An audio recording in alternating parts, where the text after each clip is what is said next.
Let's talk about self-esteem. Humans are social creatures, so we develop our self-esteem based on the way we see ourselves and other people. So our self-esteem actually develops when we're a baby through our caregivers, parents, and family members. As we become young children, we start to see patterns in the way people relate to us and give ourselves messages based on those patterns. We also start to interact with more people. Our parents might have more children, so we might have more siblings. We enter daycare and finally enter school. Once we are in school, many more people and systems begin to send us messages. We begin to be aware of how our peers think of us, whether we fit into different cliques or groups. Once puberty hits, we become aware of romantic interests, social media, how we are perceived online. In addition, our teachers are also making judgments and grading us. We receive messages about how society directly around us and society as a whole sees us through personal interactions and the media. We become aware of identities that other people place on us that we may or may not choose for ourselves. We become aware that people are always making judgments about us fitting in or standing out. How we look, behave, react, express or don't express emotions, express our gender, the color of our skin, how we wear our hair, what religion we have, how we talk, what language we use, if we exercise, what we eat, how we walk.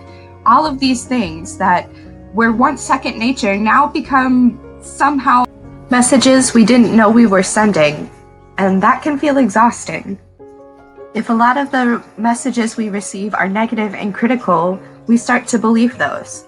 Whether that starts in the family or the people around us, our culture's perceptions about us as well as the outside perceptions of our culture, in addition to societal expectations of beauty and success.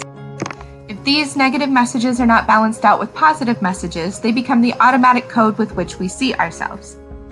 In other words, we start to believe it too. Messages we receive from the dominant society, such as racism, homophobia, transphobia, sexism, ableism, ageism, fat phobia, xenophobia, very strict religious teachings or conflicting religious teachings, these can all be internalized, even if we don't agree with them or subscribe to those beliefs.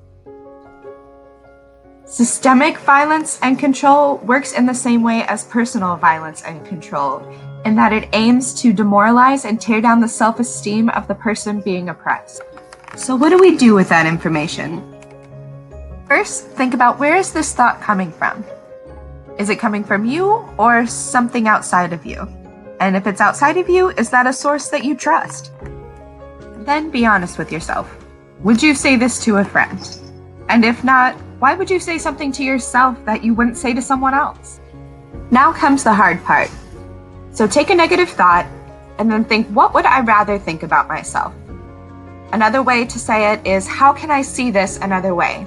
So for me, instead of saying, I'm lazy this week, I might reframe to say, I am using my coping strategies during a worldwide pandemic. Remember that you're trying your best, and we love you just the way you are. We miss you, and we can't wait to see you in person again. But until then, be kind to yourself.